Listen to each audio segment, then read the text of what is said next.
Okay, let's go ahead and get started. If you would, let's stand for the Pledge of Allegiance, followed by a moment of silence.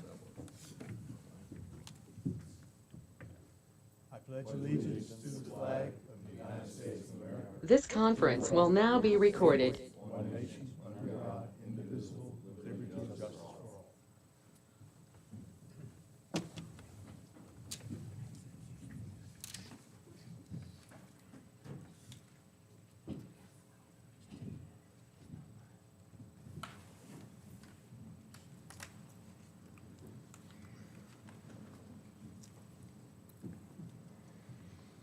Okay, thank you. And just at the beginning, as a reminder, if everyone makes sure that your mics are turned on so we can be recorded properly. Microphones. You want to wait till you... Yeah, Snyder's. All right. Yeah, along the same lines. They asked me to make a reminder about this, but anyone Good work, Hannah. speaking, also make sure that you have access to the mic either at the stand or one of the mics that moves around. Okay, we do have a quorum present. We need to move to the adoption of the agenda.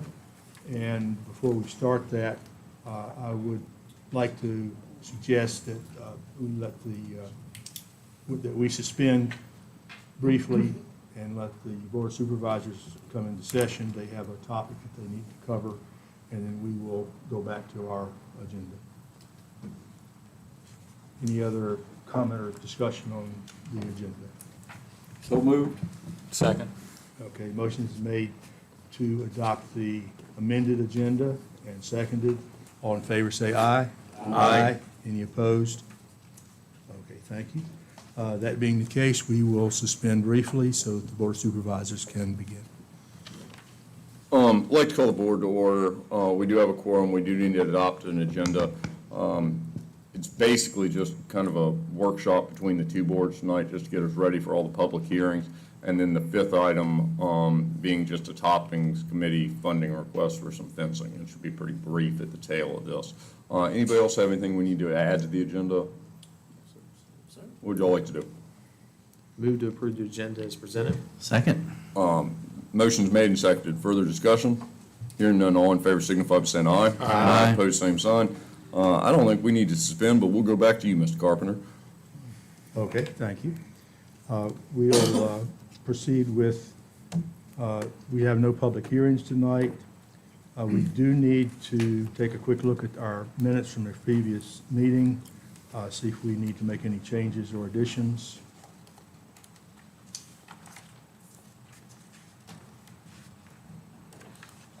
Mr. Carpenter, Yes, sir. you mind if I go to public comment real quick? I Sure, while apologize. we're looking at this, that's good. Is there any public comment? Public comment before we get started. And you're gonna let me know about the go-to-meeting, Kim, if it comes back around? All right. No public comment. Back to you, Mr. Carpenter. Okay, we have a motion about the minutes. So moved. Motion been made to approve the minutes and seconded. All in favor say aye. Aye. Any opposed? All right, thank you. All right, our first discussion topic here for new business, it turns out that the June 19th meeting is a holiday, so we will need to determine if we decide our Planning Commission bylaws say that we will not have a meeting on a holiday. This is a federal holiday. So we need to discuss that, see if we want to change the date, have another meeting on another date, or if we want to go ahead with, just meet on June the 19th. Any discussion on that? Any ideas about what to do? Does the staff have the day off? I understand that they do. I don't want to ruin the staff's day off then. Can we move it? Is there a discussion to move it or ability to move it? Yeah, we are required to reschedule, but the question then becomes, what day would we reschedule it? Do we have anything on the agenda that needs to be discussed that particular meeting? Tracy, I'm pretty sure we do, don't we? If you don't mind, for the record, Yes, sir. I'm perfectly okay with coming in for a meeting on the 19th if you want to choose to have it. on the Okay, 19th. so we've got at least one staff that says they'll come in. Try to get your day off, Tracy. To answer Commissioner, maybe Mr. Snyder, forgive me. The question was, is there anything on there? I'm gonna ask Mr. Clatterbuck to speak to that. I will add one thing, that is will be the workshop of June is the first time that the comprehensive plan Yep. draft will be submitted for you all. That's the first, reveal, if you will, when your discussions and all that will be. So at least the comprehensive plan. Are you tracking other things, Ms. Clatterbuck? Yeah, we have the Yates application for review, and then also a special use permit to be introduced tentatively, so. Okay. And the comprehensive plan, that had been scheduled for quite some time, I think, to come up at that workshop. So- So it's mainly Mr. Yates then, is that right? Because if we don't meet him on the workshop, is that gonna push him another month? Correct. Because he's skipping this month. It's already in Well- his bylaws right there. He's not skipping, I mean, they have to go through 2 workshops. So Yeah. if we don't reschedule, if you don't have it on the 19th and you don't reschedule, that will push him to the July workshop. Yeah. Mr. Chairman, I guess we also need to see if we're gonna have our attorney that day. Be present, and just to sort of frame this also is, the bylaws say that we can't have it on a holiday. By unanimous vote, we can amend those, at least for this one, and then hold that meeting. But again, that's a decision for you guys to make. That's just mechanically how it be done. Mr. Chairman, Yes, sir. it's in the bylaws here, Article 6-1. Says when a regularly scheduled meeting falls on a legal holiday, the meeting shall be held on the following business day. Okay, so we can It'll be the move to 20th. Thursday, the 20th. All right, is Thursday, the 20th going to present a problem for anybody? I make a motion to move the meeting to Thursday, June 20th. I'll second. 6:30 PM. All right, motion been made and seconded. Any further discussion on that? Is that date? Okay, I guess we should check, is that going to create any problems for Tracy or? I mean, not for me. I don't see anything on the calendar. Can't speak to whether the room is available. It's a backup date for VDOT, but we can coordinate. So VDOT has a public hearing scheduled for tomorrow. But if for some reason that was to cancel or not work out, they would have that as their backup date, but we would have VDOT work around us. So I would like to keep your time committed at 6:30, and VDOT can work around our schedule. Okay. What time's the hearing tomorrow? Do you Sir? know? What time's the hearing tomorrow? Thank you. Yes. Yeah, Jonathan, do you know if that would present any problem for Jennifer Little? Since she's going to be presenting I'll talk with her. I think just go ahead with your date, sir. I believe we'll be able to, if anything, if we're submitting it, we can submit it. They would have completed the body of work, if you will. But I will check with Ms. Little and let you and the commissioners know if she's available. yeah, she had emailed and I had responded that we would be deciding tonight. Okay. I think she said that her office is closed on that day too, so. They are closed on that Wednesday, but I will reach out to her right now about Thursday the 20th. I think it's safe for you all to go ahead and schedule, and I will follow up with you on that. Okay, thank you. Any other discussion on the motion? All right, that being the case, all in favor, say aye. Aye. Any opposed? Excellent. Okay, so we will meet on. Do we need to change that advertising on that too, do we? Yeah, yeah. So we'll meet on the 20th at 6:30 as usual. Okay. We'll change it, Mr. Snyder, not only in the paper, but we'll change it on our website as well. Okay. Thank you. All right, in the July workshop meeting, we have an even more important conflict, since that is coinciding with the Fireman's Parade. So the July 17th date also needs some discussion and decision about what to do. That would slide to the 18th under the Not a federal holiday, no. But you can't get into the building. You're right, Shut it's the no street point in down. trying, yeah. Just have to start early. And in fact, there's, The third? even the following day is probably, we won't have the parade, but there's still a lot of activities all that week, isn't there?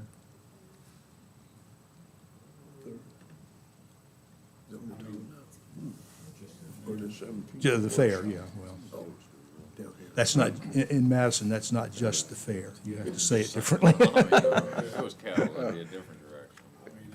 I mean, that's totally up to you all. Need of that. I mean, so the question is whether you should move it to the 18th or not?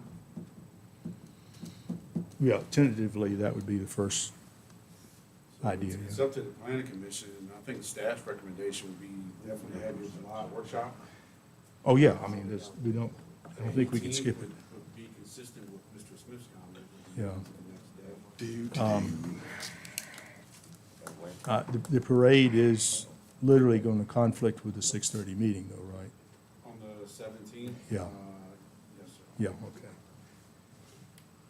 Okay, other than the suggestion to move it to the 18th, is there any other discussion or suggestion? The only other option, just to throw this out there, is the 16th. That The is day a earlier. BZA meeting, that evening, tentatively, not sure if we'll have an application, but could possibly do it at 5:30 that evening, knowing that there's the potential that you'd have to be out of the room by 7. Just an option, if Thursday wouldn't work for you all. Okay, so Tuesday the 16th at 5:30. we've got two options, or 7/16 or 7/18. All right, any discussion on either of those two dates? Let's go to Thursday. I'd be inclined to make a motion for Thursday at 6:30. That leaves us without a deadline for finishing it. True. Any other comments or discussion? No, I'd second.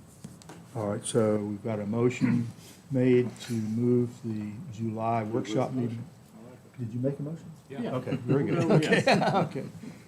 To the following Thursday, which would be July 18th, at our regular time. That way, we won't have any chance of conflicting with the BZA. All right, is there a second to the motion? Second.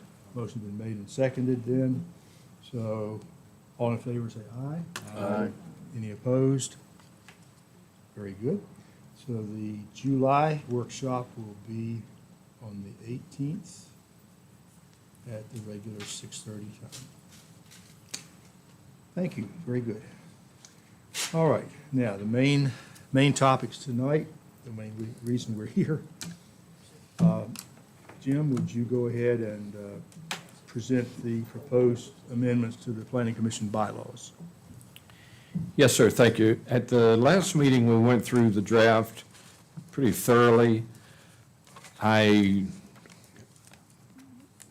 With the help of our administrator, got I think all the comments in there. I reduced that to a final copy so you wouldn't have to look at all the red lines, and held it open because Mr. Wright had a couple of concerns in, see, 7? Yeah, Article 7.4, 7-1-8, and this dealt with the chair having discretion over how long the speech would be. We were concerned with the First Amendment violation there. I had sent out today, late this afternoon, Mr. Wright's comments. They're just on 2 pages. In 7.1-8, if you didn't get it, at the end of that section, we've added the sentence, "The chair may limit the number of speakers and may limit speakers' times to certain durations based on the need for efficiency. Should the chair elect to impose such limits, he or she should uniformly apply it to all public comment speakers." And the added penultimate sentence in 7-4, which says essentially the same thing. That's this provision that says, charges the chair with responsibility for keeping an orderly meeting.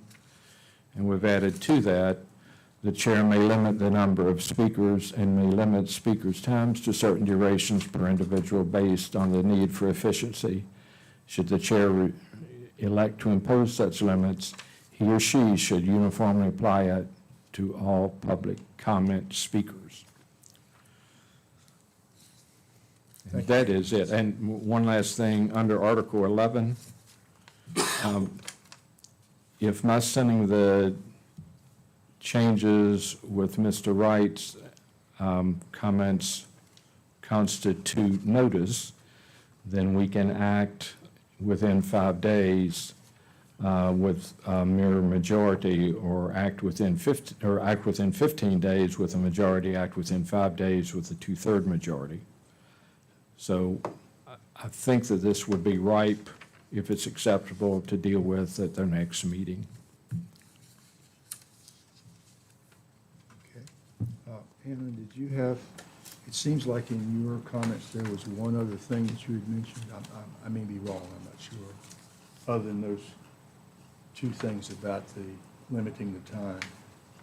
I'll look, and I'll filibuster in the meantime by just Okay. saying that I think this is an attempt to sort of capture what we do already, which is we're generally fairly permissive in number of speakers and how long they can talk for. But this would, in the case you got something that's got a ton of public comment, you know you're going to have a lot of people coming to speak, is just a way to make it a little bit more orderly and not indefinite. Yeah. Yeah, I like the way that you've got it worded. Okay. While Annan is checking to make sure it may have been that. It may be the top one on the screen. Article 6? Yeah, I think it was just changing slightly the Ah, wording. yes, that's right, yeah, there was a wording change Just to there. make it clear what we do. Oh, good, I'm not insane yet. Okay. Yeah, it seems like there was, it shall be a regular meeting to be followed by the Board of Supervisors meeting, instead of saying it's a joint meeting, as if it's something different. Okay, very good. All right, any other comments, discussion on, especially those three slight changes?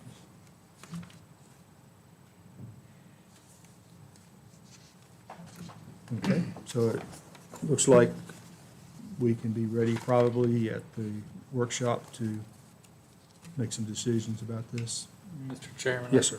I have a comment just on proposed 2-2.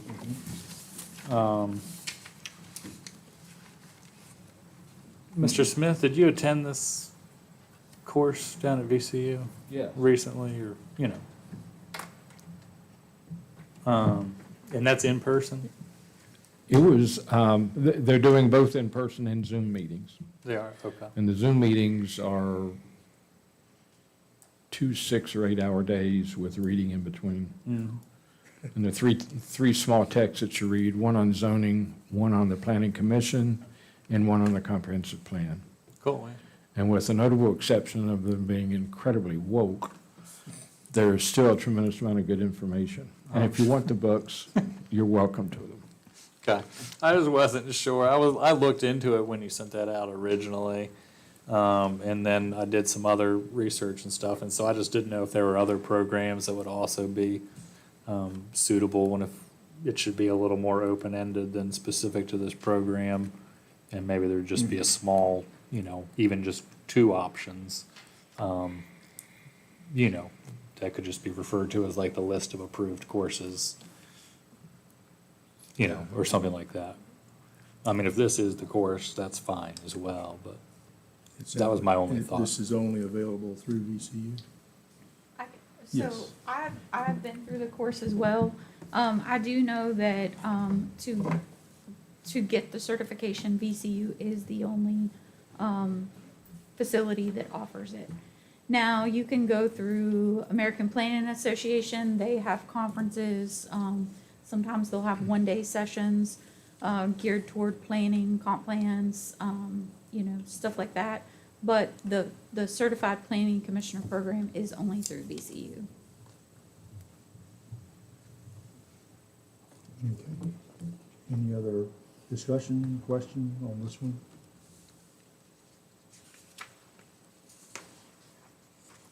Okay, so for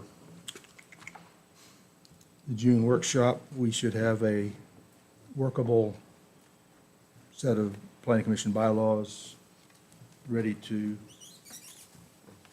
if we can do a 2/3 vote, we only need a 5-day notice on that, so. Right, I will get Mr. Wright's other comment in 6-1 and send that out today or tomorrow. Yep, I did see that. Okay, as the publication of the final draft here, that is considered the notice that we're talking about, I think it's just internal too. internal. Because it's our bylaws, then. Okay, so it's Not all one. internal, Right. which means it's also not a problem for us to go ahead and vote on it at our workshop. Since it's not an agenda item that's, it's a within the committee agenda item. I want to say yes, because that'll be an official meeting of the body. Of the planning commission, yeah. If I'm wrong, I'll tell you. Okay, so we'll be ready for the workshop meeting to have a vote on that then. And then we can pretend like we know what we're doing again.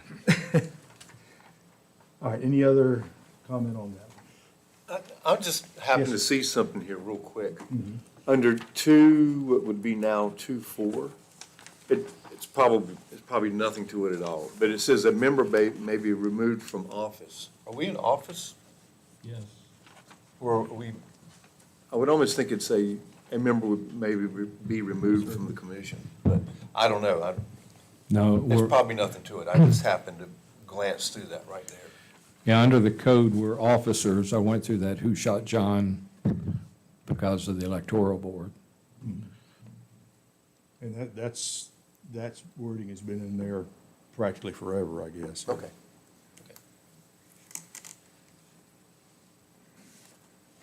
Okay. Anyone else? All righty. So we'll check that one off, be ready for the workshop. All right, proposed amendment to the zoning ordinance dealing with minimum off-street parking. Tracy, we've been working on this for a while. Yeah, so I don't really have anything to add. I will say, I put in memo format just so it's clear. So we had one document. Seemed like we've had a couple documents we've been going back and forth on. The document that we were working on, the definition was a little bit different in what the code actually said. So Hannon had made some suggestions related to punctuation. Some of that actually was already corrected in the code. So what you're seeing here is for what I understood you all wanted changed. So, and I'm just requesting that you consider taking this to joint public hearing on July the 3rd. Okay, so really the only changes are marked in red here. Is that correct? That's correct. Okay. Yes, sir. The black text is existing, and the red text is proposed. Okay. And for professionals and personal service establishments, okay, 1 for 200 square. Okay, that's actually not changing the meaning of anything, it's simply making it a little clearer. Okay. And then the 14.9-13 is the one that we had made a decision to change, I think. So is there any discussion on the placing 3 parking spaces per examination or treatment room? Yes, I got a question, and I know we're not trying to do this to appease one person, but we had someone that asked this question, and that's why we're here now on this issue. Does this work for what they wanted to do? If I remember correctly, I'm pretty sure it did work out with the number that he was asking for. Okay. Yeah. Is that right, Jonathan? I'm pretty sure that was right. It's been a while back. Say it's been a while back. I don't Yeah, even know. it does. It does it? Okay. Uh-huh. I remember seeing the plans. I think they circulated your way, so yes. Yeah, that lot basically has relatively limited space for parking. Okay, any other comment or question? Okay, Before you move on, Steve, you Yes, mind if we go down R? Everybody good up here? Anybody have any comments on this one? Everybody? Back to you, Steve. okay, thanks. Hence the idea of the joint meeting, yes. No reason to Okay. backpedal. All right, so, looks like, yes, July 3rd, ready to take a look at this. Good, excellent. That's been kind of on the back burner for long enough, I think. All right. Could you do a motion for that? I'm sorry. Yeah, we can, let's, okay. Move on. Recommendation for them to authorize staff to advertise for the, what do you have? You have motion language up there? I don't think we have to do a Under- motion to go to public hearing. Oh. No, That's a hand question. I thought they had to make a motion to take it to public hearing. That could be wrong.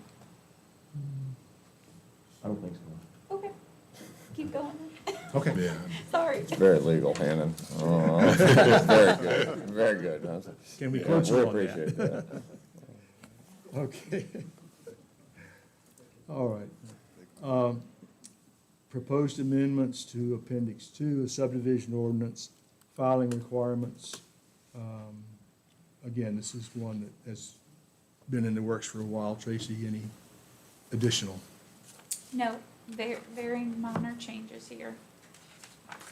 Same thing, just requesting that you schedule it, for public hearing on the 3rd as well. Okay, so hopefully for July 3rd. I've got a question about this one. Mm-hmm. So have they been submitting an electronic copy all along, or is this something new?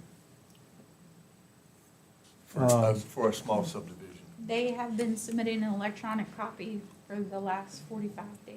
I don't know. How about prior- before that? Yes, Sean, a lot of they stuff we were? were getting was electronic. And that's the main reason, that and the number of prints is, I understand the number of prints, I get that part of it, but I didn't know if we were requiring them to do it electronic. Jonathan, has everybody been submitting electronically for, prior to 45 days before? We've been doing this for a while, haven't we? Yeah, you get electronic, but you generally at least get a number of copies. I don't think we've gotten 17 copies for some time. One, it's a waste because it used to set up here It'd be a copy when for everybody everybody, left. yeah. But yeah, electronic, but you're definitely gonna have to have a couple of copies for stormwater or building officials. So 5 definitely is a good number.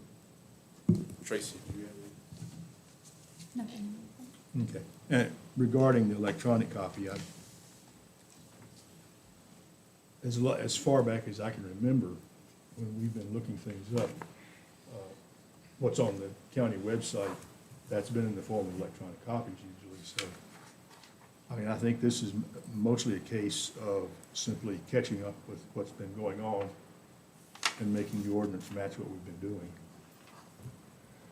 Yeah, I wasn't Yeah. disagreeing with her or anything, I was just wanting to know if that's what has been happening. Yeah.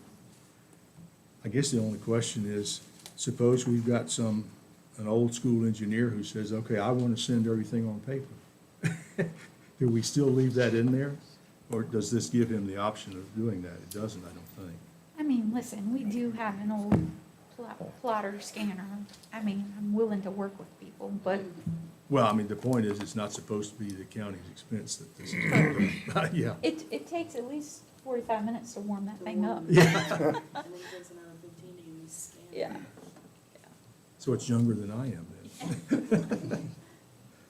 Okay, any other question or comment on this? Anything that looks like we want to change, or does it look okay? And just, I'm sorry, one more Yes, thing I'll yeah. add. The new thing, for surveyors to do frankly is to send electronic copies with their signature electronically already on it. That's, So we're just joining the 21st century. Okay. Any other discussion?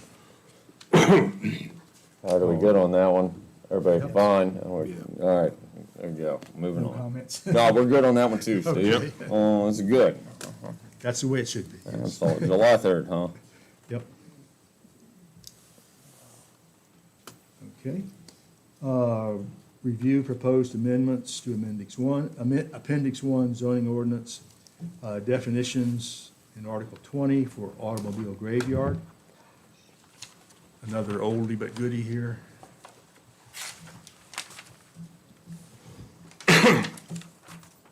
Any commentary there, Tracy? So one thing that we haven't discussed that's different in here that I would like to bring to your attention is under the definition of junkyard. Currently, it says, 200 square feet. I would propose that you change that to 100 to match the definition of, what is it labeled as? Dump trash, yeah, the trash heap. That is 100 square feet. It's just a suggestion for consistency. I don't care either way. I just put that out there that that is 100, this was 200. Okay, does that contradict anything that you know about in the state code? Not that I'm aware of.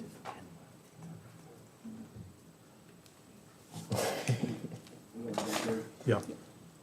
Land area of not more than 100 square feet. Clean up your trash, Jim. Good.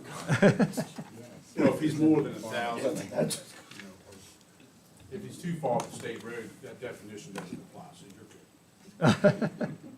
you're good. So where does how does the term sanitary landfills work its way into this? It's at the very end of that, 20-13. So we're talking about the term junkyard shall include the terms and thus and so. So when I was reading that, I was wondering how sanitary landfill get put in there. The end of junkyard. That's state code. It is state code, yes, sir. Okay. So basically, we're just, and as long as the 100 square feet does not contradict anything in the state code, any disagreement with that? I think that's, the junkyard's almost incidental, just because we have automobile graveyard included in that definition.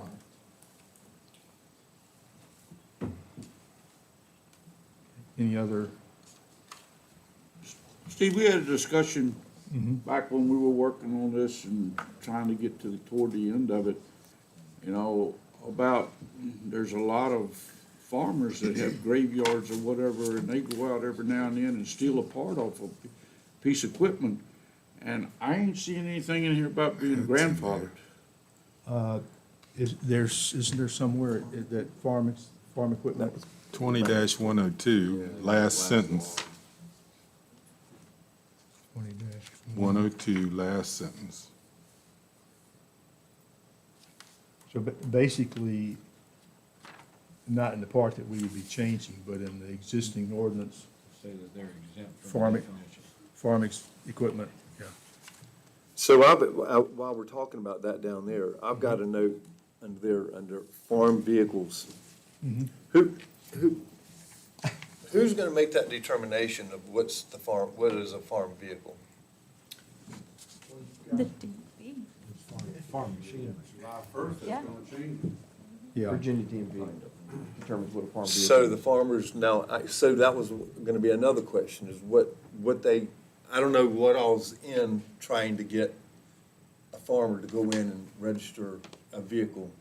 It's only vehicles that are under, that are basically 1,500 half tons and below. Everything else is exempt and still is gonna run farm use tags. So if you see like a Cadillac going down the road with farm use, illegal. The farm equipment, trailers, all are exempt. So all of that still stays the exact same way it is. So a combine on here or whatever, that's exempt from this, that's what we're talking about. Yes, sir. Just for an example. So just to be sure, existing ordinance already says farm equipment of all kinds is exempt from this. The existing ordinance or No, the red is new. the red? Red is new? Yeah. Okay. Still, Now this, yeah. But that, Oh, it actually does say farm vehicles are exempt from this definition under an operable vehicle. uh-huh. So we have the personnel and the means and methods to enforce this? Same, same as Any we of it. currently have, yes. Yeah. It'll be normally complaint driven, Yeah. handing John. We are staffed to go Brian out. there occasionally. And, I mean, this is I trying. don't mean to say this disrespectful or whatever, but we got a lot of rules right now and we're not enforcing them or going out and following up on them, so I'm just wondering if we're adding something else that we just got a rule. I think we can meet the, definitely from the complaint side, and I think one of the things that Tracy and I can work on, because there's been many NOVs that's been sent out here lately. We'll, I think I promised you prior to send that list, we'll do that. But certainly, I would not say this will be a proactive thing, we'll try. Obviously, if I ride by something, I'm gonna check on it, but definitely complaints come in, we've been fielding those. SUPs has been something here of late. Junk and trash has definitely been something NOVs have gone out of here late, and we have seen traction of those. So I definitely think we can field the complaints, we'll try to be proactive, but we can definitely follow up with the complaints. Jonathan, if I may, and I hope I'm not opening a can of worms, is there an official complaint form or an online form where someone can go in and do this? Or is this just phone calls and it kind of gets directed? So you can call our officer, come in. That's how it's done now? Yeah, I'm not aware of any form.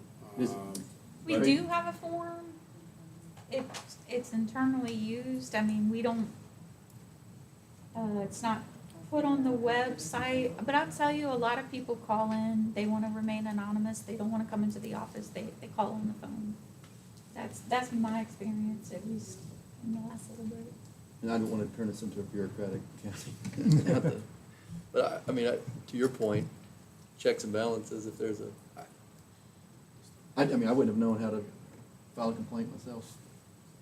I'm sitting up here, so I don't know. I don't know if that's something we should advertise or train, educate. Yeah, I don't know. To your point, we keep adding them. Or ask Clay. No, I was gonna ask, which one of your neighbors you quarrel with? No, I think isn't it more that, I mean, most people in Madison are, one, gonna track down one of us or one of y'all, certainly, and then with the small community we have, Jonathan and Brian are about as easily accessible as they get, and emails are sent. I mean, that seems to be the way that everything is communicated, and then there are checks and balances that go with that, since there is a line of communication, and it is all FOIA documents, and it's just, that's the easy way. If we wanted to go down the path on a complaint form, good Lord, I'd hate to, it can be amusing, bringing paper sales back up, but, I don't know, that's up to, Can I yeah. bring, I think maybe for CYA, I guess, but, okay. You answer. I'd like to go back to Pete's comment, because I've got the same note in my notes as well. And I don't know if it was answered the way that well, he said about grandfathering. Was that answered in I heard the answer to that was something about, we were looking at who's gonna be exempt. But is anybody gonna get grandfathered in on this? I mean, In other words, the existing automobile. Yeah. graveyards. I mean, I just don't. Only the ones that Hanley said that existed in No. 1970 Prior to plus or that. minus. Those are the only ones that would actually be truly grandfathered. Okay, so the fact that we already have, we're just amending an existing ordinance. So the original ordinance is the date where grandfathering would, okay. Correct, and I said that too loosely, it might be 1968, it's plus or minus somewhere in there. I think, Mike, that maybe gives you a. Little bit. If it was existing prior to the adoption of the original ordinance. So we know of a couple of junkyards that are in the area. Yeah. They have been there for a while, and they're fairly established.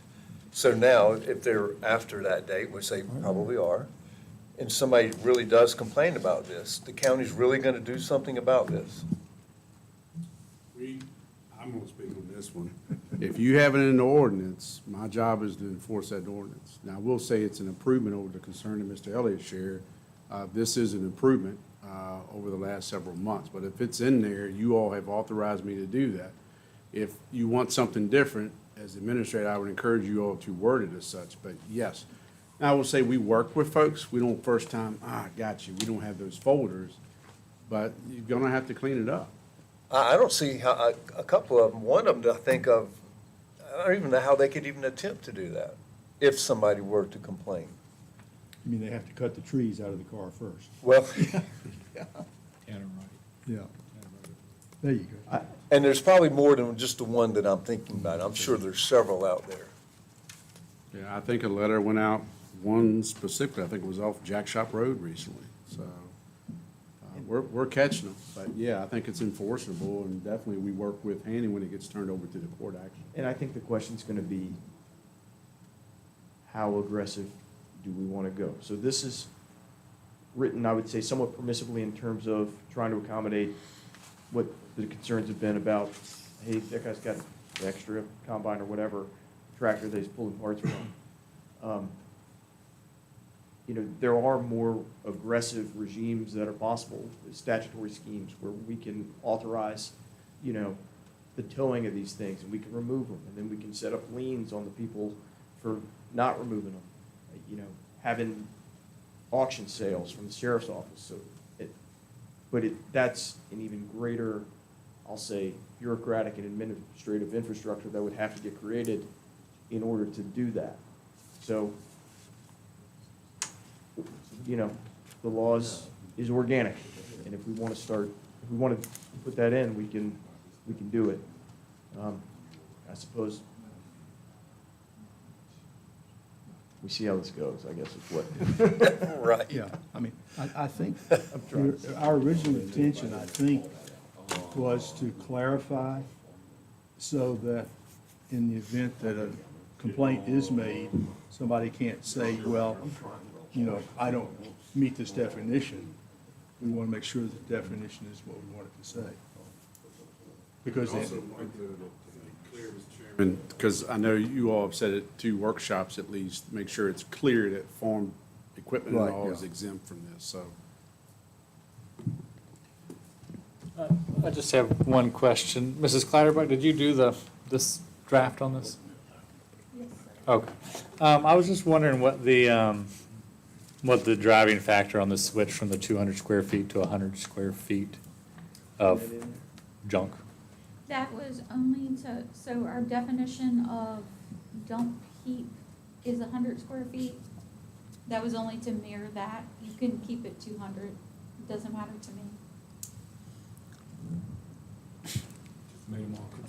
And you said that's the definition of dump heap? Yeah, it's dump heap, That's which correct. is for trash. Um, If you have a landfill on your property, Sure. Oh, yeah. No, I've seen them all over the place. All, you know, abandoned, of course.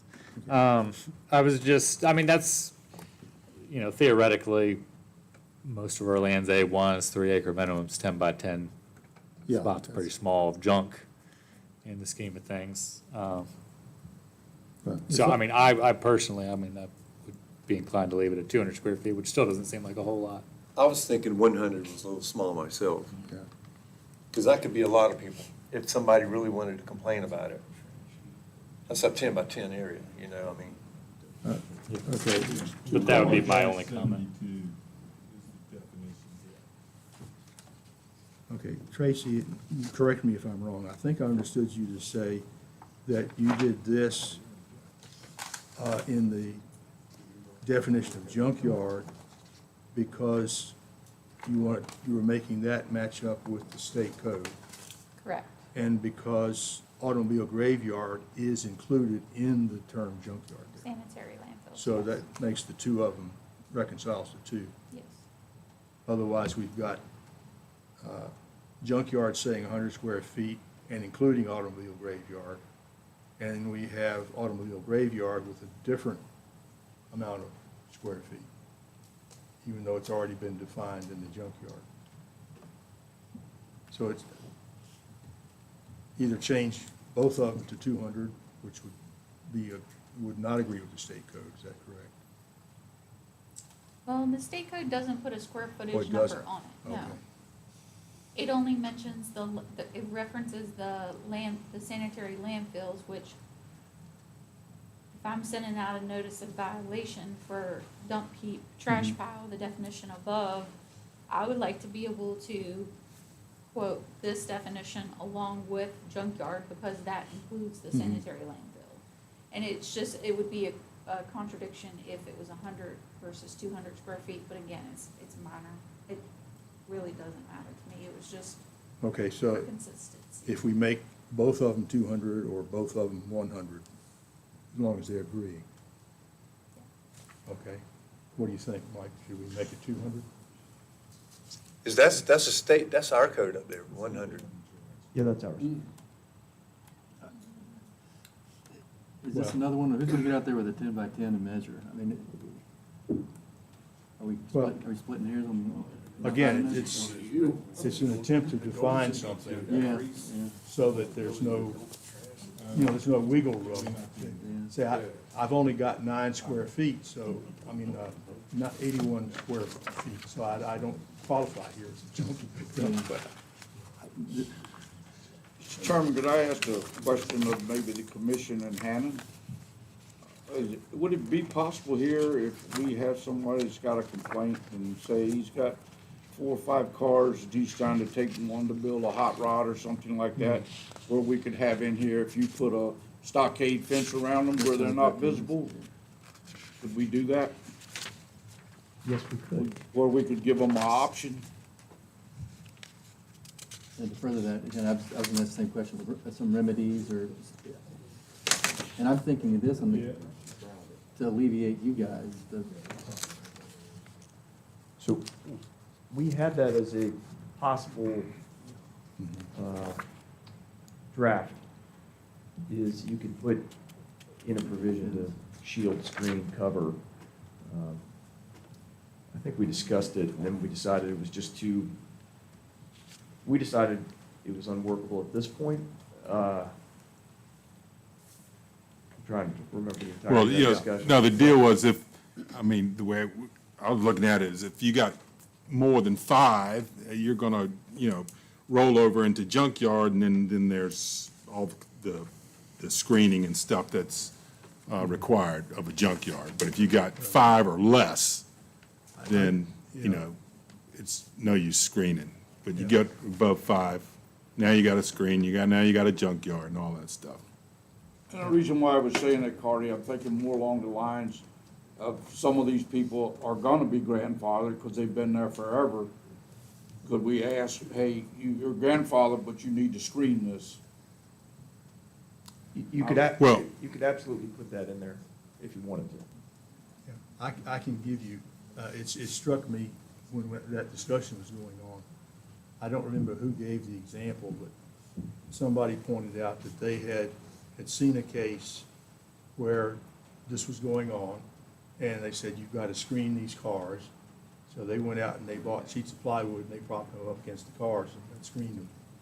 So if you're going to do the screening, it's got to be something really specific. And then you start getting into the bureaucratic problems again.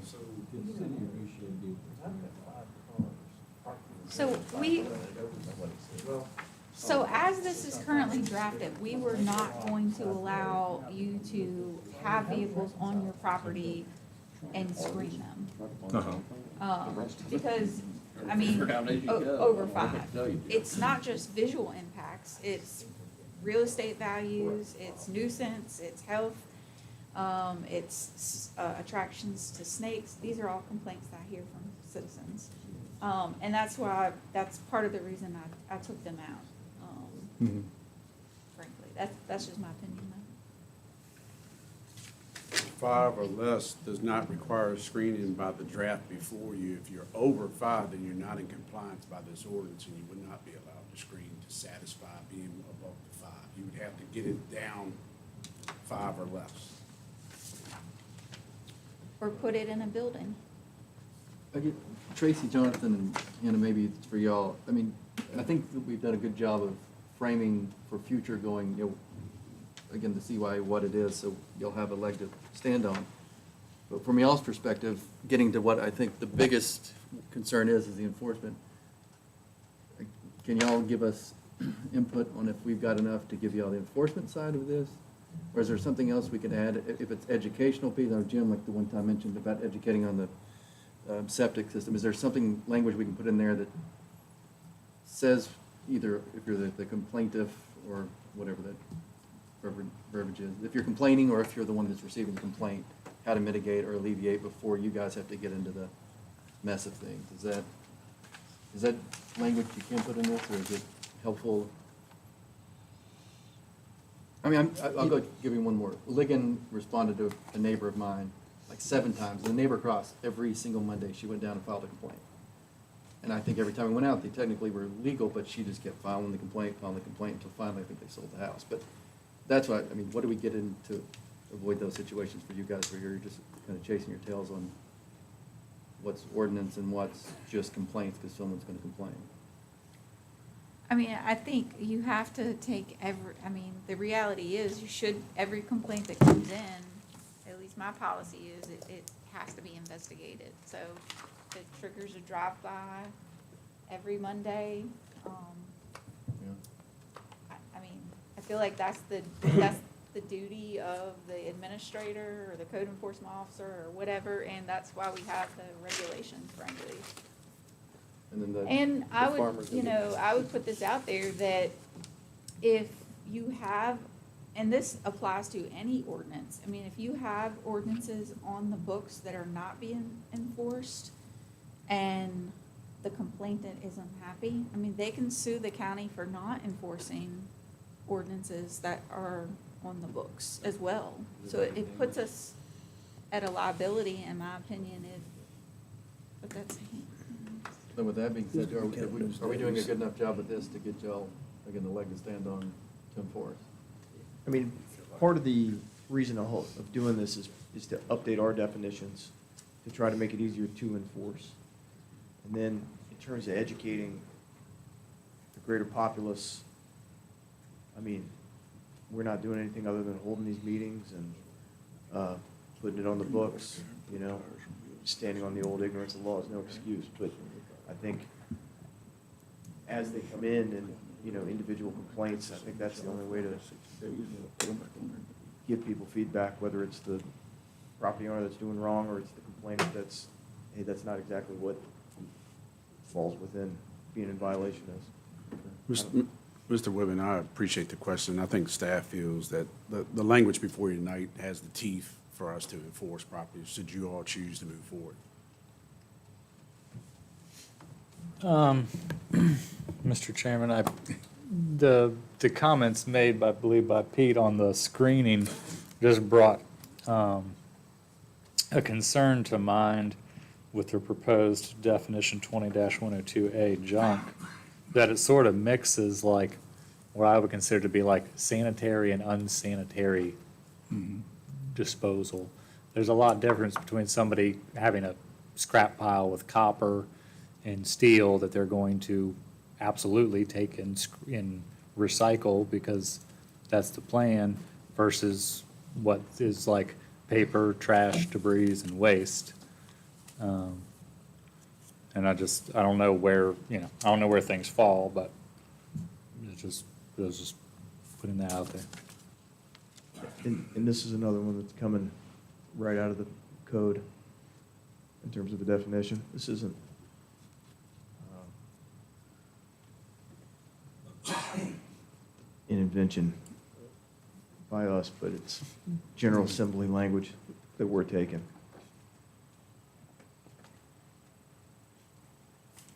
I didn't see the state code reference on that one, so.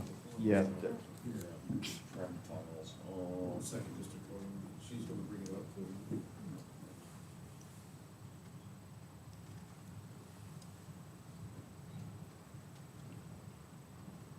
Tracy, this was a 33.2-804.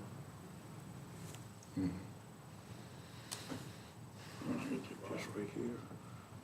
Take my back up, pull the car over here.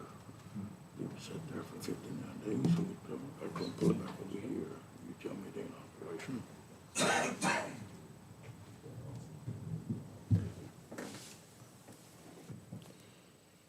wonder if that 60 days goes along with your fencing. Okay, is it the paragraph down, next paragraph down that's got junkyard? It is the one that I've highlighted. That's the junk. Oh,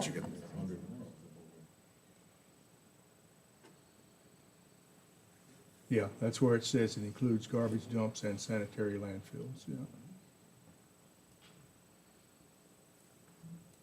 Which seems kind of odd, but we can't. and then back to the question of enforcement too, which is, this would be, it would just follow under all of our other ordinance violations. There's no specific one that's for this. So it goes to, I think it's Article 19 of our zoning ordinance, which is generally civil penalties, which can be fines or injunctions.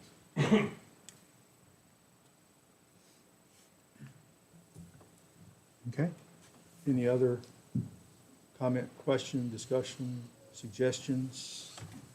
Anything from the board of Yeah, supervisors? what's everybody think about this? The question I have is that these are all definitions, but where does it specifically say that you can't do that?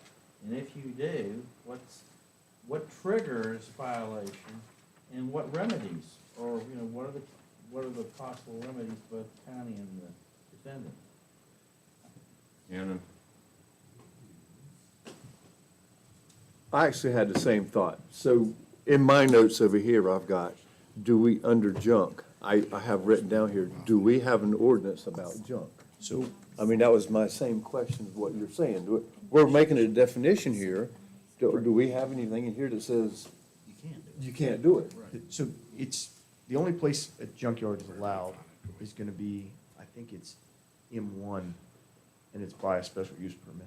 So anywhere else, then this is defining what's prohibited. Well, we haven't said that the junk isn't prohibited. there's a code section in our ordinance that says if any use is not listed by right or by That's SUP. the it's same in all of prohibited. them. Okay. And the only place it's listed is in M1 as special use. Correct.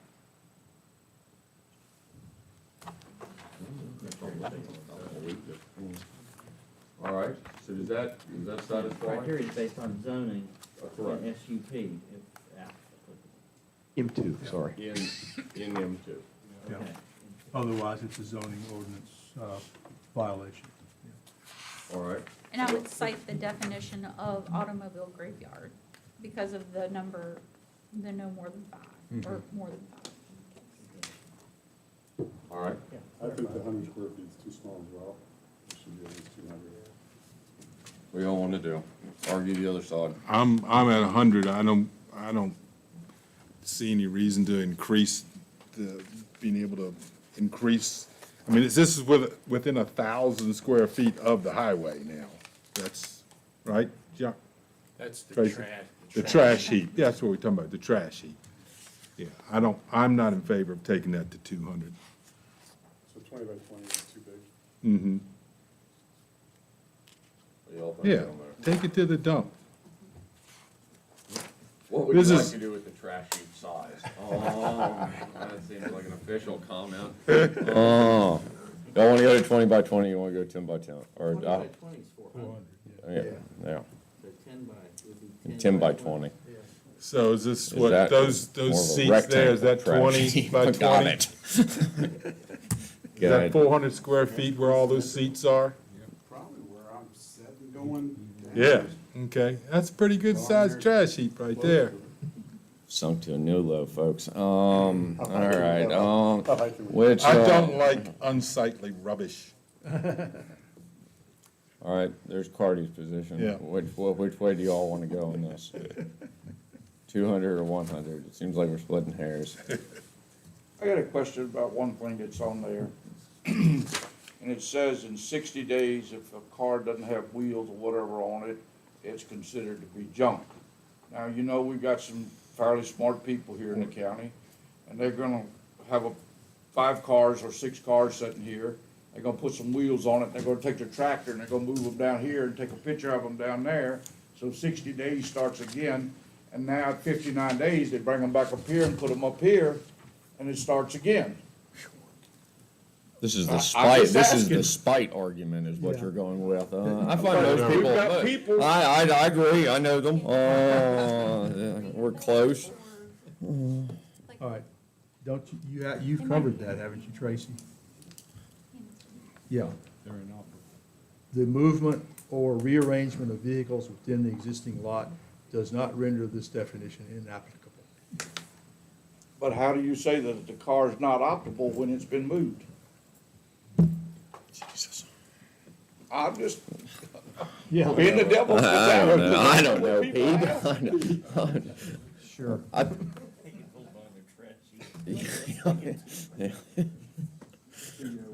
All right, all right. Well, see, that gets us right back to our original problem, because the definition of inoperable vehicle had to be clarified.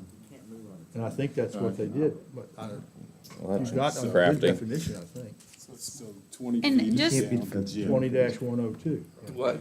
And then 20 feet is out. It's a trash heap that's. I just from- know questions are gonna come up. It's-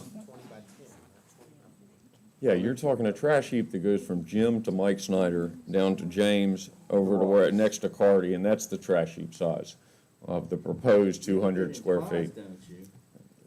No, yeah, I know, a politician, it's appropriate, that's about right. What do you wanna do? You wanna do 200 or you wanna do 100? I don't think. I hate to agree with that. What do you wanna do? I'll go to 20. All right, 100, huh? Doesn't matter to me. Oh, well, if it doesn't All matter right. to any of you guys, Let's then put I it want in. to stay with, I want to go with 160. you all go with 100, go into public hearing, and if there's massive complaint about people's sentimental trash heaps, then we can amend. Does that work? Partially or totally disassembled. All right, we're good on this one, let's go to the next one. Spend enough time amusing ourselves. Yeah. Okay. Also ready for, Oh, yeah, this one's gonna be good. ready, Yeah. So. July the, Yeah, do you wanna do it? You made the edits, so. oh, the next one? I was just, are we satisfied with the automobile graveyard as it stands to be ready for the July the 3rd? I think that we've been trying to do all these, right? Yeah. So Tracy will know whether to go ahead and publicize it. I'm not sure if I like the 60 days thing, but if everybody else is okay with it.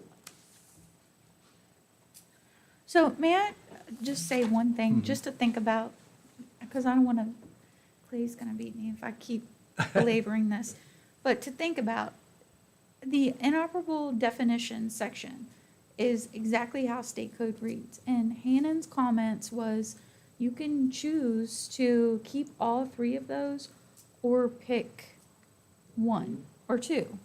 So keep that in mind if you have an issue with the 60-day thing. Yeah.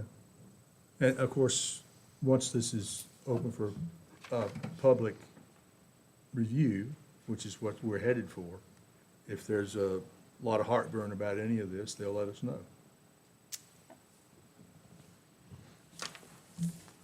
Okay, so we'll say same thing for that July. We had 6 people that came out for the budget. Let's see how many. See how many we get, yeah. I don't know, if you tell them that their junkyard is threatened, they might come out. It won't be as many people as for the dog ordinances, but it'll be. Okay. Boundary line adjustment, all right.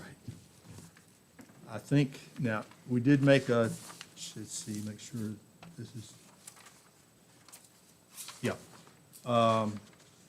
After Hannon did the work on vacation of boundary lines,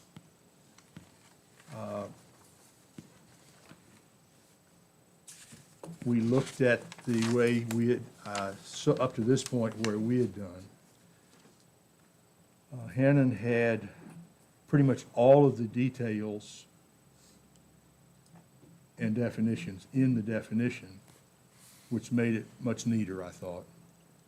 What Tracy and I did was simply take everything that we had down in the body of where it says not, in 2-38 down there, and move that into the definition, so it's in 2-4A. To make it, first of all, to make it more like what Hannon had done for the vacation of a boundary line. And because it does look, I think it just looks better to put it that way. Is there any problem with doing that? Everything is in there. We didn't leave anything out. We just moved it into the definition instead of including it all down where it simply says, these are the things that are not subdivisions. And so now all we say is, one of the things that's not a subdivision is just a one sentence, a boundary line adjustment to allow a change in property size or configuration. And then at the end of that section, vacation of a boundary line between two or more lots for a record to produce a single lot. Making the two things work together so they look like they were done the same way. Mike, since most of this stuff originated from your committee, do you think that's a problem, or is that okay to do it this way? Yeah, are you talking about the whole thing that we're looking at here with a boundary BLA? Yeah, in Or just that part you just read? No, the 2-4A, basically, I had down in 2-38, where now it's just one sentence. I had about 3/4 of this big paragraph down there. And looking at what Hannon did, it looked to me pretty obvious it would work better just putting it all in the definition in 2-4A. So everything that your committee came out with is still there, the definition is still there, and then all of the details about what's required is now included in the definition. One of the comments that I have, it's on 2-4A, that the very last sentence. Okay. It says a BLA cannot be recorded unless it has been approved in accordance with the provision of this article. Now, we're putting that up on to the clerk. Is that correct? That's who this is gonna fall on. It's an attempt to give the clerk a pushback. I understand that. I know what we're trying to do here. Does that give her full authority not to do it, or No, it doesn't? and it also. It just suggests that that's what we wanted to do. Right, and it does put an authority on, it puts an obligation on the applicant to know if this is what he wants to do, the property owner, he's gonna have to get approval before he can go record it. Why can't we give her that authority? Because she is an elected officer that we don't control.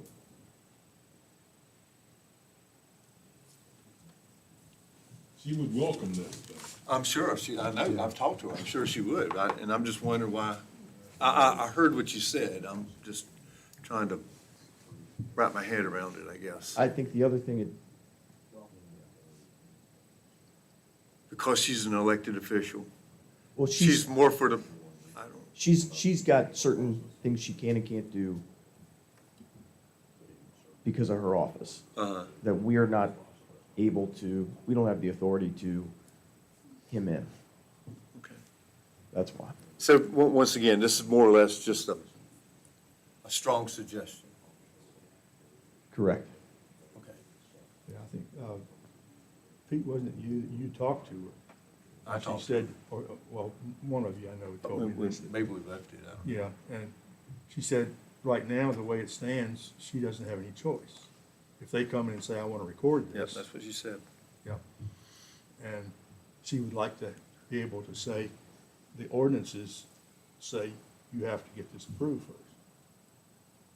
And which is what we've got it saying right now. In fact, that's what most of the detail is what you have to do to approve this.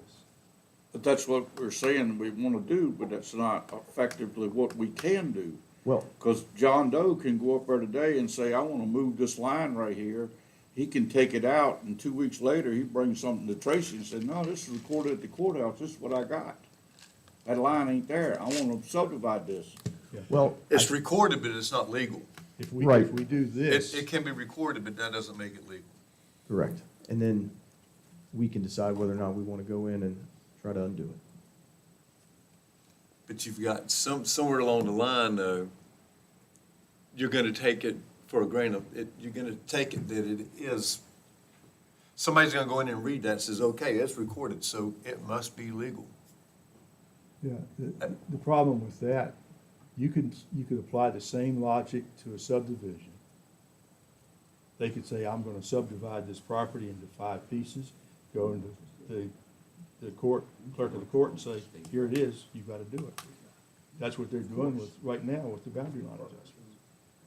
And that's definitely violating our ordinances. No, they're doing that with the boundary line adjustment, and Yep. then a month later coming in here and subdividing. Yeah. So it's true.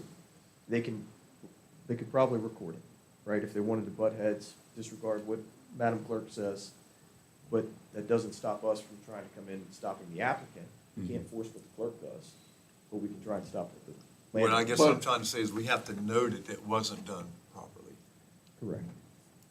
How But if the does that applicant- get flagged? Sorry, Pete. Sorry. No. How does that get flagged? How do you know that it wasn't done properly? When somebody goes back in there later and now they see a BLA or something that wasn't done properly and they say, well, yeah, here it is, it must have done properly. That don't get checked, because I It can doesn't tell get you, for checked. instance, that I know, people went in, did a boundary line adjustment at the courthouse, brought it in here, and Ligon told me, I asked, I said, you go check this at the courthouse before you say this is okay? Well, no, we don't do that. That's not part of what we do. So now the guy's got a plaque that shows he can break up 5 pieces of land, because he did a boundary adjustment by going to see her first. Mr. So, Chairman. what are we really accomplishing by doing this? So, Yeah, Tracy. I'm happy to have this conversation with the clerk, but and again, I hate to always speak for my previous employer, but that's the experience that I have. What we would do over there, I had a working relationship with them, that once the clerk's office would send it to the Commissioner of Revenue, the Commissioner of Revenue would immediately notify me when it didn't have the signature of approval. And I would immediately send them a notice saying, hey, this isn't legal because it didn't go through proper county approval.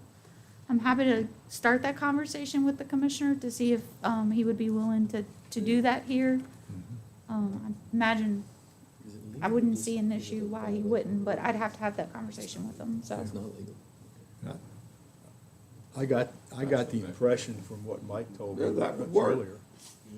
But That, just doing what we're doing here, not with, working with her. Well, we gotta have this in place too. Yeah. Yeah, but we put Well, this. we gotta have this in place, I agree, Cardy. But Tracy's got, that's the direction to go. That's Get right. everybody working on the same page. I mean, we certainly cannot trump state law, which the commissioner or the clerk of the court is working under. Yeah. But if Tracy goes down this path, that gives us the backup side of this. And I can tell you also that they've done this in Culpeper, in the Culpeper clerk's office. He's, I'm not gonna say aggressive, but I'm gonna say that they stand on this, a version of it. And there is pushback, if you get somebody that wants to do it. But, you know, if somebody really wanted to push it, we can push it too, so. But once again, though, if they kind of do it this way, 5 years later, they go in, unless there is a check and balance, as that Tracy says, okay, you know, I'm flagging this or something that you got to know that that's been done, and now it's just sitting in the records, unofficial. Yeah, I mean, my experience in Page was that when they got that letter that said that their plat wasn't legal, they were in the office the next day. And most of the time, in their defense, it was just lack of understanding that it had to go through the proper approvals. It wasn't that they were really trying to circumvent anything. Nobody it's would just- do that. I mean, I know. I'm not saying that's always the case. All right, I well, guess one question, Mr. yes. Chairman, and probably for the board and Tracy, is this gonna be an added cost then for every citizen that's trying to do a BLA, or with legal fees or anything like that? Are we, I don't want to say the word burdening, but is this gonna be an additional expenditure for anyone to perform what has always been done for free? So boundary line adjustment reviews are not free currently. I mean, not. there's an application that you have to fill out, and there's a $350 fee, and that's been in place. The fee schedule was adopted recently by the board, probably, what, Which is probably why they're Yeah. trying not to do it. Trying, okay, so Specifically, they're, that fee would be in place. No, we haven't changed that one in a long time. yeah. okay. Yeah. Would this, well, let's see now, if they're gonna record this without going before the board, then they would still have whatever fees are involved in that, so that wouldn't change. So the only additional fee would be, Legal fee, a lawyer bill. yeah, Or well, yeah, and the surveyor. Recording, yeah. Yeah. Is that gonna be a melting point for public comment, or? Well, I think the other big decision point here too has been, do we allow this to be administratively approved, or do we make this come through the board of supervisors? So even if it's not an added money expense, then it's gonna be the expense of going through Okay, a lot of time, so. yeah, yeah. And potential rejection or something, yeah. Yeah, that's one of the two things that are kind of still up in the air. Right now, this is administrative approval. Do we want to change that, which is the way it is in here? Yeah. The other thing is the 1 year. Right now, it's 10 years. And there's several strong suggestions that that was too much, so we went to 1 year. So those are the two things that would be significant changes right If now. it's gonna be administrative, I really think that ought to be the board's call. Yeah, I mean, I'd write it into the ordinance, because there are times when you might want to withhold that administrative authority. yeah, I think, personally, I think that's why we wrote it this way, because we were seeing it being abused, yeah. Is there any comment on those, either of those two, the 1 year or the, all right. Is there any problem with what I did to move everything into the definition? The only other thing that I picked up on was in the boundary line adjustment and the vacation of a boundary line. You have boundary line adjustments, you've got 60 days to record it. And in the vacation of a boundary line, you got 180. So in an attempt to try to keep things consistent, either one needs to be 180, or one needs to be 60, or one needs to be 60. But both of them should be the same, in my opinion, but. Yeah, I agree, yeah. Where do you want to? I think, They're both in the last sentence of both those two paragraphs. What's the appropriate amount of time, Hannon? let's see, I'm just thinking about why we got these two different numbers here. The vacation of a boundary line is gonna be easier because it's the same owner, and so there's nobody really affected by that. He or she's only hurting himself by waiting. And then with the boundary line adjustment, we had a shorter period of time just because it could be different owners. I think when you and I talked about it, we came up with 60 on the BLA, Mhm. that one particular time. So I was just wondering why it went, the other one went from 60 to 180. And like you say, it should be just as easy. But. You want to go to public comment, Steve? We don't have much Haven't done public. it all night. We don't have much public. Yeah, we haven't, Suggest Yeah. you separate, identify yourself, please, and sorry, make sure the mic's Jennifer on. Campbell. May I suggest that you separate the definition from the processes with subsets? I think you have too much compacted into one paragraph. Okay, that puts us back where we were. Okay. Saying for the reader and user, the property owner, you're trying to define something, but you're also trying to put processes in one section that can't even be defined. Thank you. All right, can anybody, I agree with Mike Schneider. It should be one period of time. What is a completely arbitrary amount of time that we're going to impose on this? 90 days? Did somebody say 90 days? That sounds like, seems like a good compromise. What about 90 days? Does that work for everybody? 90 days, both of them? That seems, there, we got that one whipped. Let's go to the next one. What's our next problem? Okay, well, while we're doing that, is the 1 year, since we're, Everybody good with 1 year? Do you want to do more than 1 year, less? 1 year? Yeah. We're good on 1 year too. All right, next. do we want to open the can of worms about administrative approval? I like the administrative. I do on boundary line adjustments and the vacation of boundary lines. I don't think either of those are, subdivisions come in front of us constantly, boundary line adjustments, that's administrative. There's a process in which we've laid out. Why would we make that come to us and just be another step and hurdle that citizens have to go through? Yeah, I think it's administrative now, and my comfort level has been increased by what Tracy has Yeah. talked about putting in place too, so. Agreed. All right, so Tracy, if we go, we'll need to change some wording here, but if we go that route, are you comfortable with the information in these two definitions to give you enough guidance? It's not quite the word I want, but enough. Well, it says background it's designee, right? That's, All applications must be reviewed by the planning commission before consideration. You can take that out for Yeah. approval by the board of supervisors or as designee. Tracy's our designee. Right. Yeah, and Jonathan, while we didn't have Tracy. So all you'd have to do is take out all, if that's what you want to do, is take out all application, well, you just say reviewed by the planning commission, you would just strike that out, I guess. So who, Yeah. Jim, you have a Does question that or work? comment? Question? Yeah, that works. And then the only thing I'm just thinking about is, does that mean the board then needs to do a resolution at some point to say who the designee is? Oh. Which would be fairly simple. If that's what you, if that's what we need to do, no big deal. Yeah. The third thing. Make sure, get it on his list though, so we take care of it. Yeah. Well, to be You all honest, fine with that? Yeah. from what Tracy showed me, we're going to have to review that also.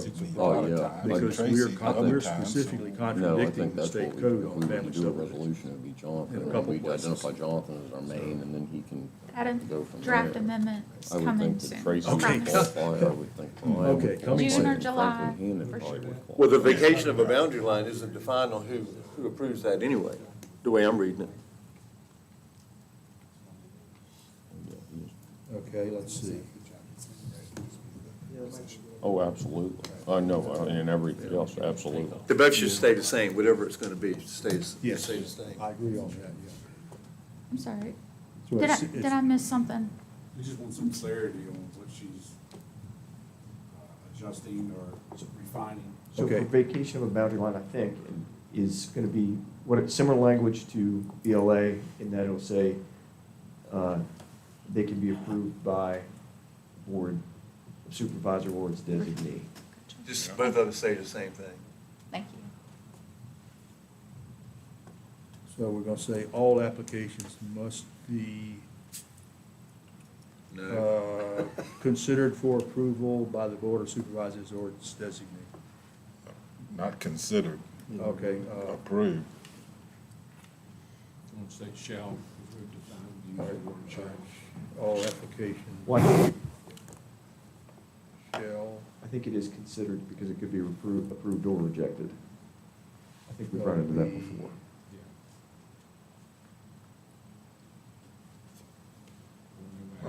It's fine.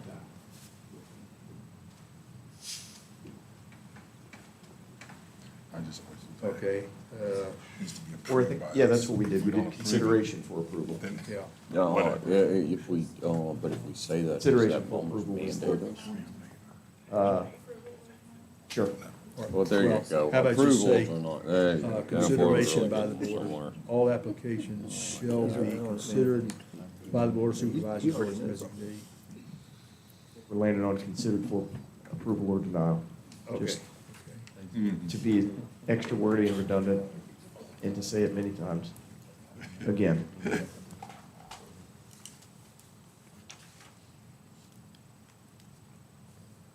Y'all got any other comments on this up here?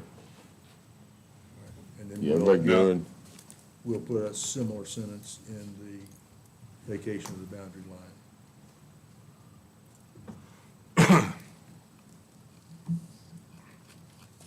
Okay, good. Those were the two main questions. And with regard to the public comment, there really isn't another place in the ordinance where there's a separate section that deals with the specifications and details.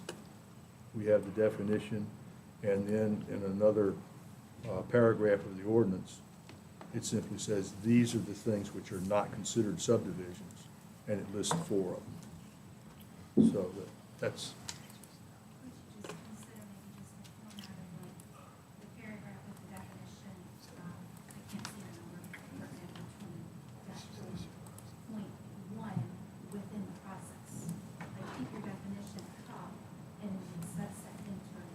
with the process, so it's easier for your readers to understand.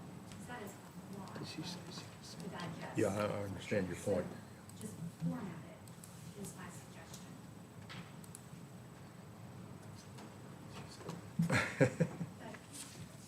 Yeah, yeah. It's a good point. I mean, we've got a definition that's this long, yeah, so, Right, and it's not just a definition, yeah, it's it's actually also process including, yeah. protocols. So do your definition with the process and protocols underneath. Point 2, 4, whatever. Mhm. What do you think, Tracy? Can we look at that? The only problem I see is that putting it, if we put it with the definitions, I mean, we don't have any other definitions, I think, that do that. Not that I can think of. And we don't have a separate section that talks about these are the protocols or the steps that we take, so. Yeah, because this really is fallen, these 4 things are fallen under the definition of subdivision. Right. And they're like, So they're saying these 4 things are not right, subdivisions. these are the And exceptions. so it's, Maybe for now, we'll go with this, and then if there's public complaint, we'll see what happens. Okay. Does the definition make it an ordinance? No, not until we amend the existing ordinance to include it. And then it still doesn't make it the ordinance. The part that makes it part of the ordinance is down here in 2-38.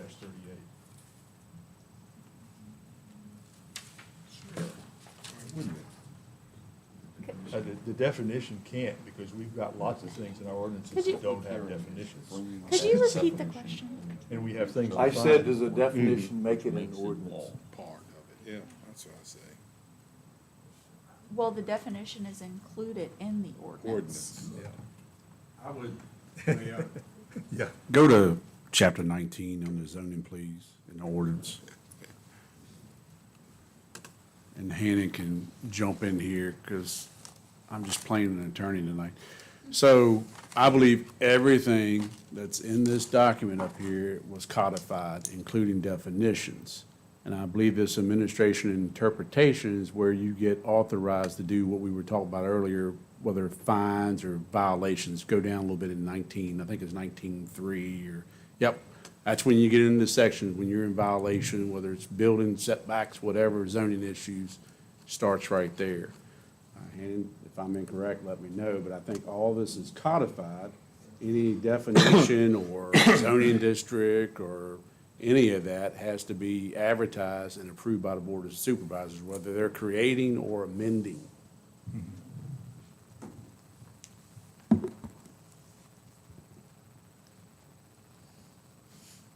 Okay, almost done.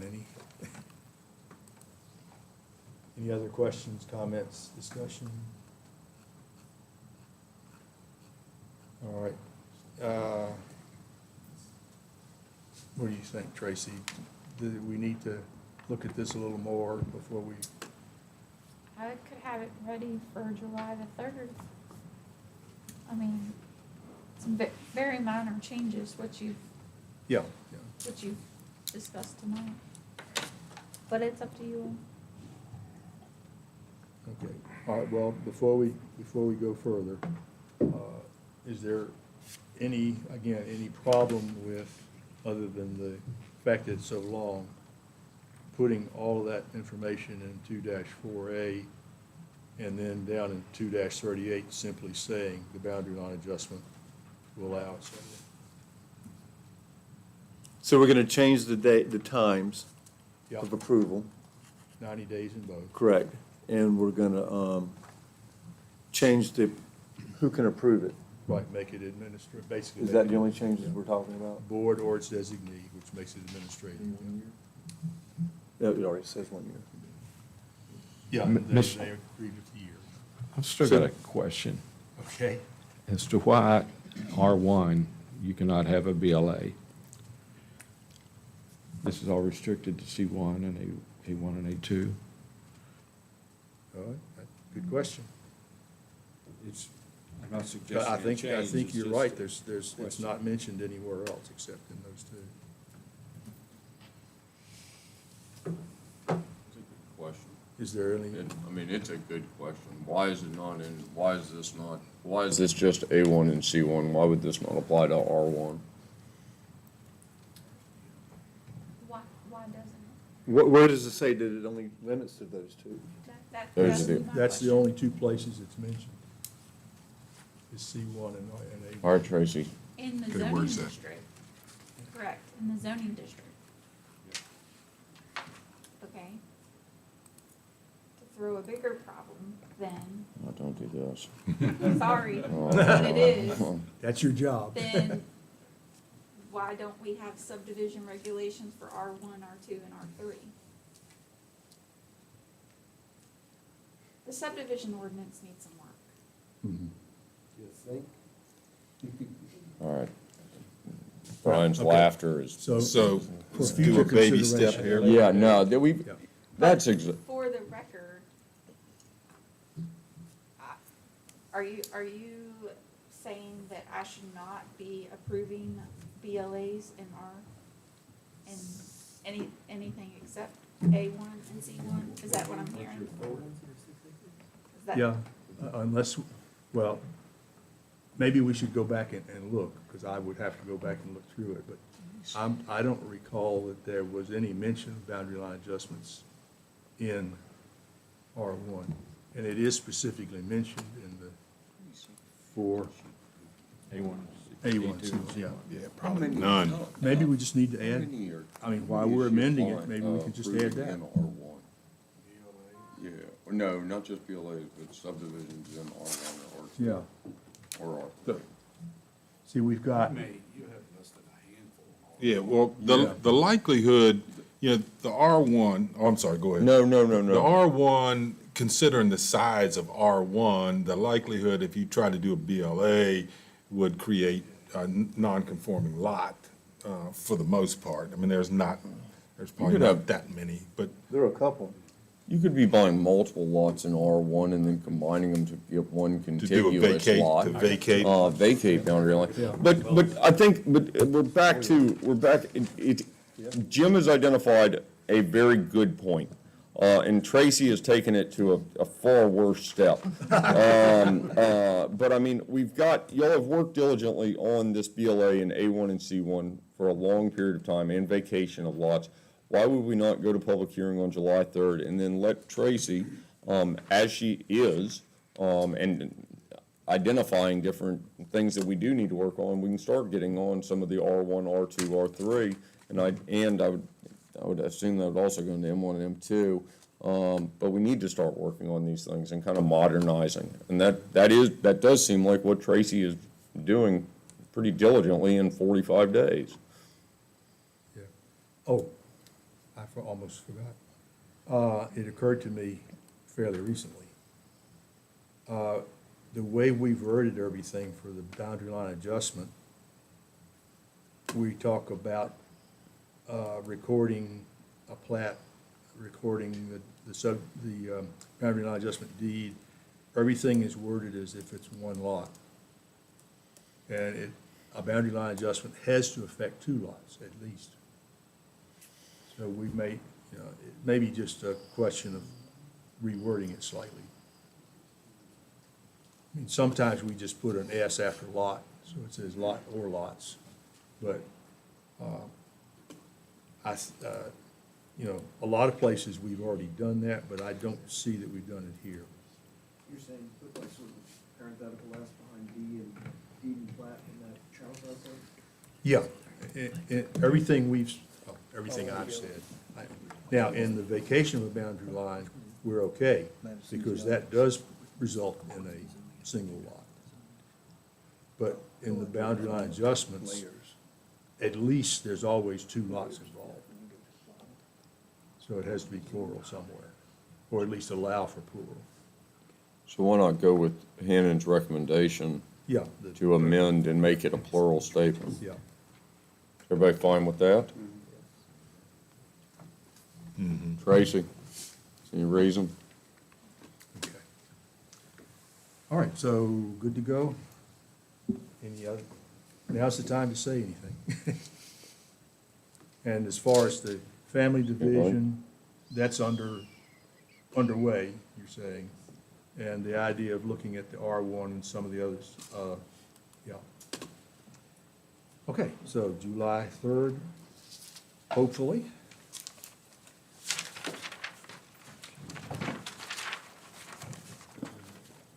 Since you brought it up, Tracy, what kind of time frame would you be thinking to start working on the R1, R2, R3? And would that be something you would be proposing to the planning commission, then letting the planning commission go through some of their committees to work on with you? I'm happy to do it that way, I think that's probably best. I mean, Yeah, actually, the last report that Faye's committee submitted had some questions regarding R1 too. So we do have a committee report that already starts to address some of that. So I'll go dig that out. Okay, any other discussion on this one? Just to back step, just Yes. here, I just found a piece of R1 that's 86 acres. So Okay. they are out there. Yeah, there's some unusual zoning around, yeah. That's right. there you go. Yeah, exactly. So clearly, it's a potential there for that, yeah. There's several of them up there, larger Yeah. areas. And you can bet at some point they're gonna subdivide that. But that won't be a BLA or a Right. vacation either. Okay. Any other on that? All right, that was all of tonight's unfinished business. Since I haven't actually, my fault, asked for public comment, is there any public comment on any of these other than? Okay, we don't have a lot of public present. All right, Did we do 311? a 311. Limitations of subdivision? We did? Yeah.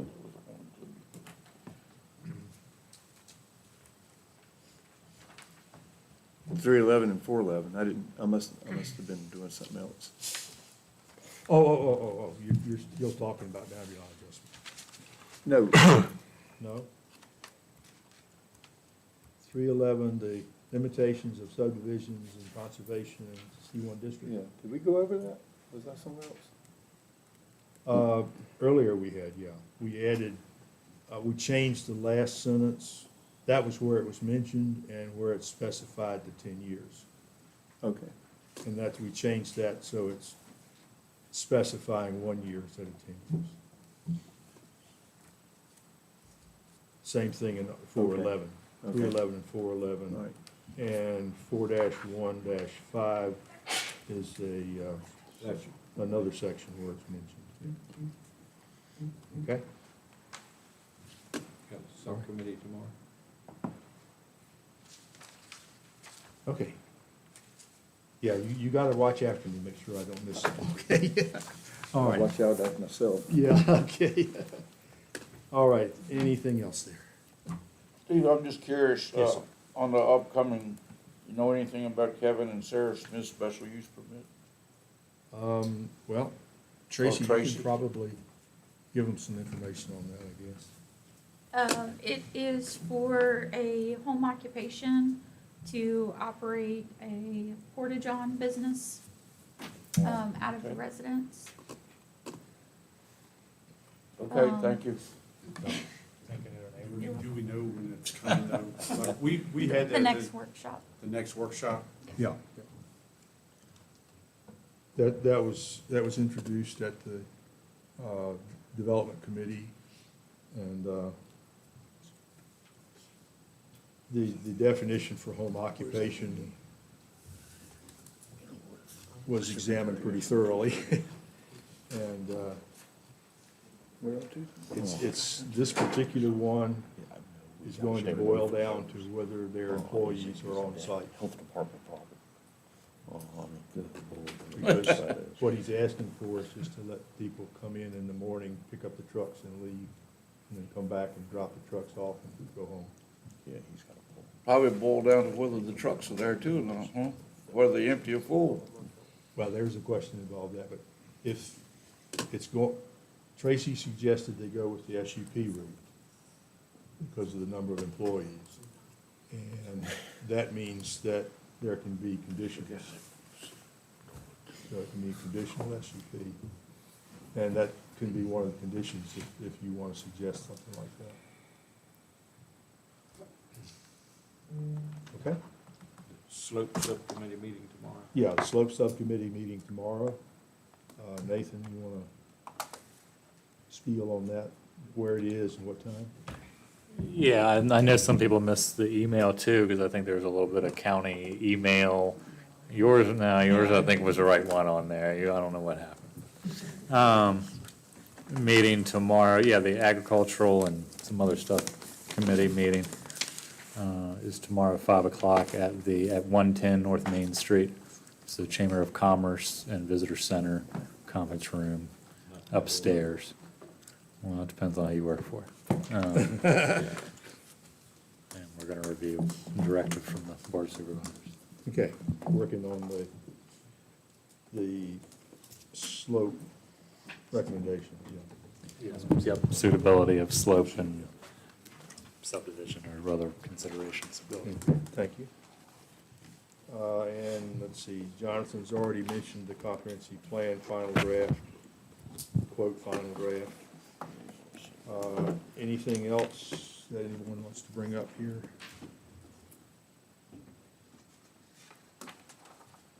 Okay. Anything else that you all want to mention? No, we're good on y'all. We have one issue that we've got to deal with. Okay. So move to adjourn. Okay, do we have, you've got, motion's been made and seconded. All right, all in favor say aye. Aye. All opposed? Thank you, we are adjourned. You're in a hurry. Before I can even say anything. We'll make this real quick, Topic committee met last week. The animal shelter wants to build a fence. Go down a little bit on your slide. Keep the estimate or you going. want the No, go, GIS? keep on going. All right, so go up a little bit. We can't see it. All right, they want to build the yellow line. They got 3 bids. The lowest bidder is A Quality Built Fence Company for $11,650. This is coming from the Toppings Fund. It was donated money to be used specifically for the animal shelter. This is the lowest bid. This is what they want to build. That's where it is. need board approval for this. Jonathan, what else am I missing? Not really anything, sir. The rest of the lines just show you existing fencing. The yellow was to denote, as you stated, what is going to either be installed, well, basically, it's a replacement. A lot of that is failed fencing, and then the current gate at the animal shelter will be a new gate but moved inward, because that gate is very close to the road, so if traffic's backed up, it's hard for traffic to go in and out. You kind of start queuing there at the animal shelter. So what is in yellow, as you stated, Mr. Chairman, reflects in that cost, that Sure. proposal. $650. They got any questions, comments on this? All right, what would y'all like to do? Mr. Chairman, I move to approve the topping funds for the fence for $11,650. Second that. Motion made and seconded. Further discussion? Hearing none, all in favor signify by saying aye. Aye. Opposed, same sign. All right, no other business. Public comment. Public comment. Go-to-meeting is back up. We're still at 0. There we go. All right, what would y'all like to do? Second. Motion made and seconded. Further discussion? Hearing none, all in favor signify by saying aye. Aye. Opposed, same sign. Thank y'all. Thank you. So how much money is left? This conference is no longer being recorded. 20-something, 22. Because it started out at about 120.